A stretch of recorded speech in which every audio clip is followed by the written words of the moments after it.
बात यही खत्म नहीं होती। जो अटैक हुआ इजराइल पर, उसे देखना समझना जरूरी है कि किस तरीके से यह अटैक किया गया। एक छोटी सी रिपोर्ट हम आपको दिखाते हैं, लेकिन इस रिपोर्ट में एक बड़ा धमाका होगा, जरा महसूस कीजिए।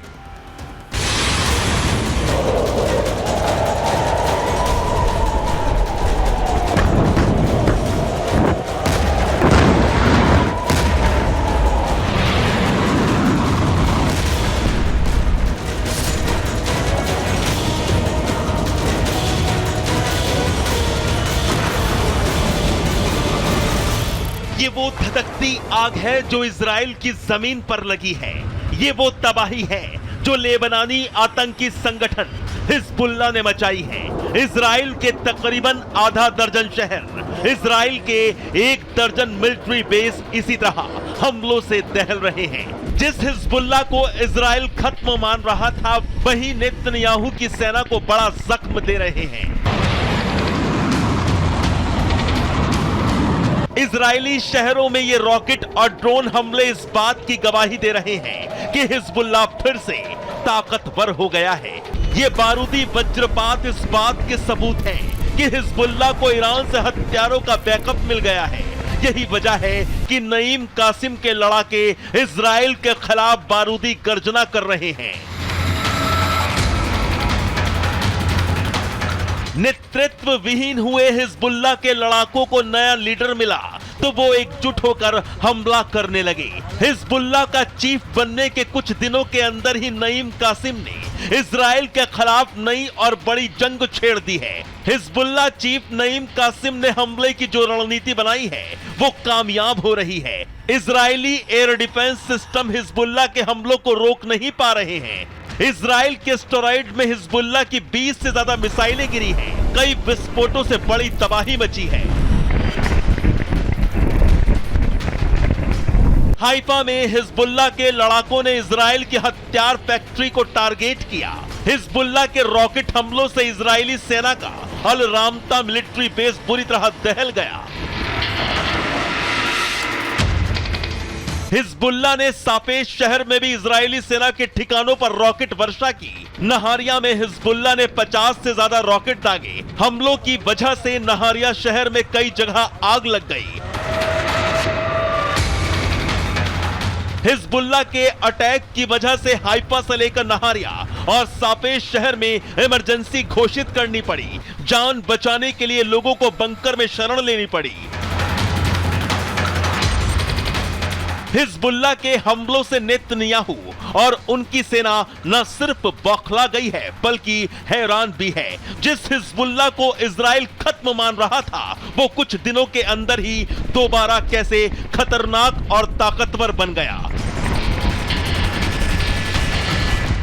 इस सवाल का जवाब यह है कि हिजबुल्लाह को फिर एक बार ईरान का बैकअप मिलना शुरू हो गया है। जो हथियार सप्लाई ठप थी वो फिर से बहाल हो गई है। इसी के बाद से हिजबुल्लाह के लड़ाके खतरनाक और खूंखार हो गए हैं। Bureau report, Republic Bharat. और हमने आपसे कहा था जो नया रूट बनाया गया है उसे भी हम जरूर बताएंगे। जरा देखिए, आप इस रूट को जरा देखिए करीब से। इस रूट की पूरी तस्वीर हमारे पास है, लेकिन आप बड़े कैमरे पर देखिए कि क्या तस्वीर है। ये पहले कैसे सप्लाई होता था सीरिया से लेबनान। आप इन तस्वीरों को देखिए, सीरिया से लेबनान का रास्ता और मसना क्रॉसिंग जिसे पार करना होता था, लेकिन मसना क्रॉसिंग को ही ध्वस्त किया गया। पहला रूट तो ये हो गया। और इस नए रूट के बारे में और हम आपको बता रहे हैं कि सीरिया से अब बालबेक और नए रूट की प्लानिंग हो गई। ये अल जवादनी मदाया ये जो रूट है इसका इस्तेमाल होना लगा। तो ईरान से हथियार का जो नया रूट तैयार किया गया है, इस रूट को देखिए और समझिए।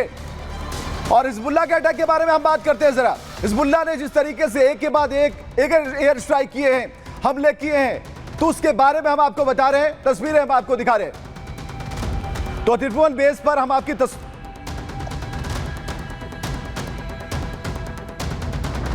तो इजराइल की लेबनान पर बमवर्षा की ये तस्वीरें आप देख पा रहे हैं और ये तस्वीरें बहुत ही भयानक हैं। इस तस्वीर में आप देख पाएंगे कि जो मकसद है वो यहां पर कामयाब होता नजर आता है, लेकिन हम बराबर चर्चा कर रहे हैं कि डर तो है, लेकिन डर के आगे जीत पाएंगे इसकी कोई गारंटी नहीं है। हम बराबर कह रहे हैं कि डर तो है, लेकिन डर के आगे जीत की गारंटी नहीं हो सकती। वेपन, सीरिया वाया लेबनान, सारी तस्वीरें आप एक साथ देख रहे हैं। तो सीरिया वाया लेबनान, ईरान का वेपन प्लान, ये बहुत बड़ी तस्वीर हम आपको दिखा रहे हैं। सीरिया और लेबनान के बीच मसना क्रॉसिंग थी, उसके बारे में हमने आपको बताया कि किस तरीके से इसे उड़ाया गया, इसे खत्म किया गया। लेकिन अब नया रूट प्लान तैयार है इनका कि किस तरीके से इसे तबाह किया गया। लेकिन जो मंसूबे हैं उसमें सिर्फ बारूद ही बारूद भरा पड़ा है, उस बारूद को निकालना बहुत जरूरी है। और जो बयान है किसी बारूद से कम नहीं है, लेकिन वो बयान जो है वो डरे हुए बयान है। तो इजरायली सेना ने मसना क्रॉसिंग पर तबाही की थी, उसकी ये तस्वीर हम आपको दिखा रहे हैं। सीरिया वाया लेबनान, ईरान का वेपन प्लान इस वक्त आप देख पा रहे हैं। और लगातार हम बता रहे हैं कि जो हथियारों की जो सप्लाई थी वो से ना रुके, वो हथियारों की सप्लाई ना रुके, इसकी पुरजोर कोशिश की गई। नया रूट मैप तैयार किया गया, नई प्लानिंग की गई। लेकिन आप अगर डरे हो, और काफी वक्त तक हम आपको बता रहे हैं नई जानकारी कि काफी वक्त तक जो सप्लाई थी वो ठप पड़ी रही। चलिए अब कुछ नई तस्वीरें हम आपको दिखाएंगे और कुछ नई बात बताने जा रहे हैं। जो नए चीफ है उनकी प्लानिंग क्या है, उनकी प्लानिंग क्या हो सकती है और किस तरीके से सप्लाई को जारी रखना है, उस प्लानिंग का क्या हिस्सा है, ये सारी चीजें हम आपके पास रख रहे हैं पूरी स्ट्राइक के साथ। अब बाल्कन के रास्ते ईरानी हथियारों और 60 आतंकी के मारे जाने का दावा किया जा रहा है। हिजबुल्लाह के 60 आतंकी मार गिराए गए हैं, यह दावा किया जा रहा है। और इस बीच जो बड़ी खबर है, आईडीएफ ने यह कार्रवाई की है, उससे जुड़ी तस्वीर हम आपको दिखा रहे हैं। हिजबुल्लाह के 60 आतंकी मारे जाने का दावा है और ये आप देख रहे हैं लेबनान में आईडीएफ का ग्राउंड ऑपरेशन लगातार जारी है। गोलियों की आवाज आप सुन पाएंगे, ये एक्शन जरा सुनिए।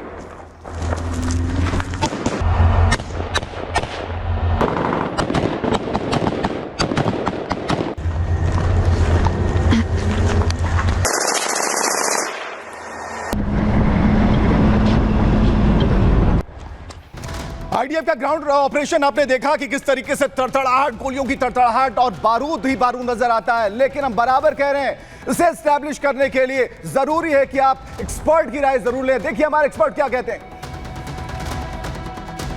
ऐसी रिपोर्ट्स हैं कि आतंकी संगठन हिजबुल्लाह के नए सरगना नईम कासिम ने ईरान से हिजबुल्लाह को लेबनान में हथियारों की सप्लाई के लिए एक नया रूट तैयार किया है। ये रूट सीरिया के माध्यम से लेबनान पहुंचता है। इस रूट में बाल्बेक शहर को केंद्र में रखा गया है। बाल्बेक पूर्वी लेबनान के बेका वैली के पास स्थित है और ये सीरिया के बॉर्डर के नज़दीक है। बाल्बेक एक ऐसे रूट पर स्थित है जो कि सीरिया और इराक से लिंक्ड होता है और ये अंततः ईरान पहुंचता है। और इस माध्यम से जो हिजबुल्लाह ईरान से हथियारों की जो सप्लाई है वो अपने लिए लेबनान में सुनिश्चित करना चाहता है।